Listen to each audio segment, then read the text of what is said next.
Good morning students. आज हम discuss करेंगे electrode concentration cells without transference. ठीक है, इसमें मतलब ट्रांसपोर्ट नहीं होगा आयंस का। ठीक है, तो सबसे पहले जो आएगी इसमें इलेक्ट्रोड वो आएगी electrode concentration cell consisting of gas electrode. तो जैसे हमने लास्ट लेक्चर में किया था सेम वैसे ही करना है।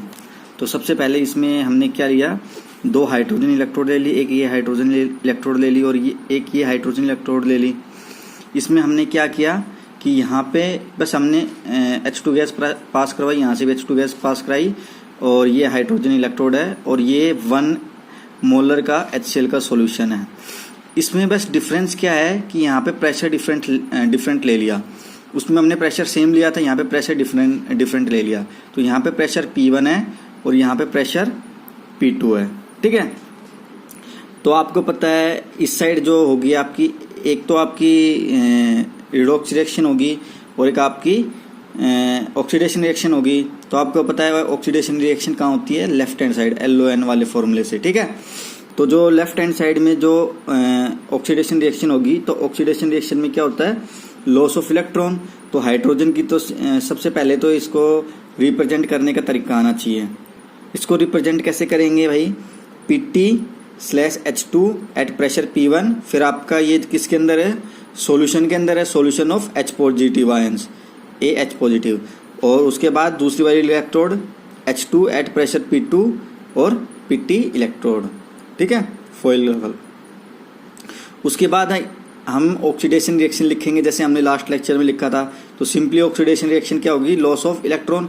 तो जो हाइड्रोजन होगा H2 वो लॉस कर देगा इलेक्ट्रॉन और किस में कन्वर्ट हो जाएगा, H पॉजिटिव प्लस इलेक्ट्रॉन, एक इलेक्ट्रॉन लूज करेगा ये। बस यहाँ पे ये ध्यान रखना है, यहाँ पे प्रेशर P1 रखना। ठीक है, क्योंकि लेफ्ट हैंड साइड में प्रेशर क्या है, यहाँ पे P1। इसके बाद एक रिडक्शन रिएक्शन होगी राइट हैंड साइड में। तो रिडक्शन में क्या होगा, gain of electron H positive plus एक इलेक्ट्रॉन लेके ये बना देगा हाफ H2 बना देगा एट प्रेशर P2। अब इन दोनों को ऐड करेंगे, तो दोनों को ऐड करने के बाद हमारे पास आएगा ये वाली इक्वेशन। क्योंकि इलेक्ट्रॉन से इलेक्ट्रॉन तो कट जाएगा, बाकी सारी चीजें बचेगी, बचेगा केवल क्या, सिर्फ ये। और यहाँ से भी हाफ और हाफ कट जाएगा, तो आपके पास क्या बचेगा, H2P1 equal to in equilibrium with H2P2। ठीक है, अब सिंपली हमने एक इक्वेशन ये निकाल ली। अब जैसे हमने लास्ट लेक्चर में क्या था, उसमें भी सिंपली नर्नस्ट इक्वेशन लिखी थी और इसमें वैल्यू पुट कर दी थी किसकी, ये वाली। ठीक है, अब हम सिंपली नर्नस्ट इक्वेशन लिखेंगे। तो सबसे पहले नर्नस्ट इक्वेशन लिखी हमने।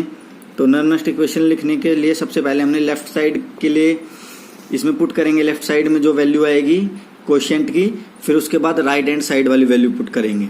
ठीक है, तो सबसे पहले हमने लेफ्ट हैंड साइड वाली वैल्यू पुट करी।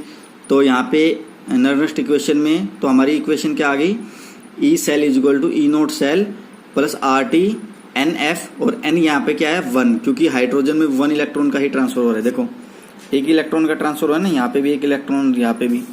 ठीक है, तो सिंपली, और आपको पता है जो कंसंट्रेशन सेल्स होती है उनमें E नोट 0 होगा। क्यों, क्योंकि यहाँ पे भी आपने हाइड्रोजन की इलेक्ट्रोड ली है, यहाँ पे भी आपने हाइड्रोजन की इलेक्ट्रोड ली है, तो इनका स्टैंडर्ड पोटेंशियल तो सेम होगा और दोनों को माइनस करेंगे तो क्या आ जाएगा, 0।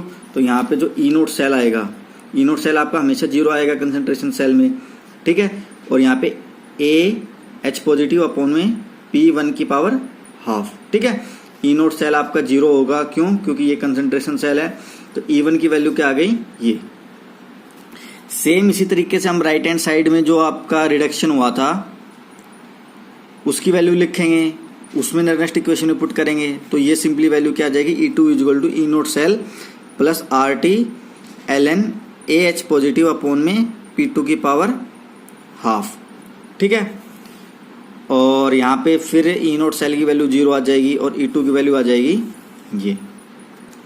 और यहाँ पे प्लस इसलिए आ रहा है क्योंकि हमने इसका रेसिप्रोकल कर रखा है, ये P2 ऊपर आना था और AH पॉजिटिव नीचे आना था, पर इसने हमने रेसिप्रोकल कर दिया तो यहाँ पे पॉजिटिव आ जाएगा और सेम इसी में यहाँ पे पॉजिटिव। तो इन दोनों को क्या कहते हैं, एक इक्वेशन हमारे पास ये आ गई, एक इक्वेशन हमारे पास ये आ गई, और एक इक्वेशन तो पहले हमारे पास ये आई गई थी। ठीक है, तो अब E सेल निकालेंगे। तो E सेल क्या आएगा, मैंने बता रखा था E सेल कैसे निकालेंगे, E right minus E left, तो E2 माइनस E1। तो E राइट ये रहा ई लेफ्ट ये रहा, E2 माइनस E1 कर देंगे, ठीक है। तो E2 माइनस E1, ठीक है। अब जो ये लॉग डिवाइड में है, जब लॉग डिवाइड में हो जाते हैं तो लॉग माइनस हो जाते हैं, तो ये माइनस हो गया, सेम ऐसे ये माइनस हो गया, ठीक है। तो अब इनको सोल्व कर लेंगे। सोल्व सिंपली बस मैथमेटिक्स है यहाँ पे और कुछ नहीं है। तो सिंपली मैथमेटिक्स को P वाली टर्म एक साथ लिख दी इन्होंने, और जो A वाली टर्म है वो इन्होंने एक साथ लिख दी, ठीक है।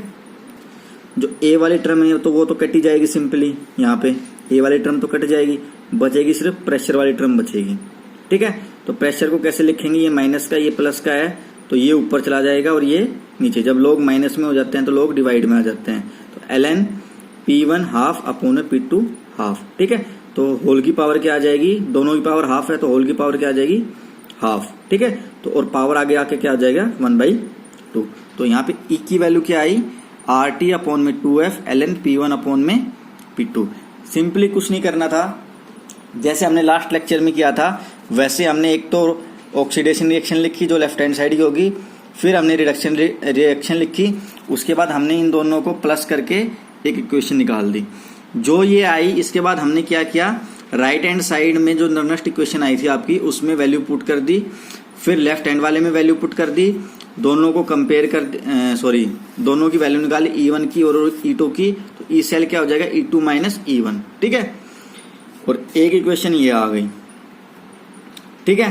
तो इन दोनों को कंपेयर करके हमने वैल्यू पुट करके हमने सिंपली E की वैल्यू निकाल ली।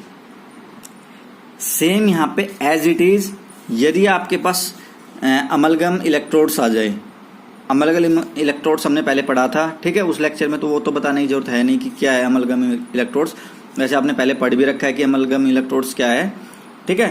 तो अमलगम इलेक्ट्रोड्स आए तो सिंपली बस हमें क्या लिखना आना चाहिए कि भाई ऑक्सीडेशन हाफ रिएक्शन क्या होगी, ऑक्सीडेशन रिएक्शन क्या होगी और रिडक्शन रिएक्शन क्या होगी, बस ये दोनों चीज लिखनी आनी चाहिए और कुछ नहीं आना चाहिए, ठीक है। बाकी हम वैल्यू पुट करके सिंपली निकाल ही लेंगे, ठीक है।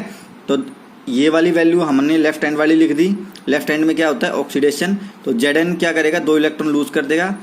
फिर ये राइट हैंड वाली लिखी, रिडक्शन हो जाएगा और दोनों को कंपेयर करके हमारे पास ये वाली रिएक्शन आ गई, ठीक है।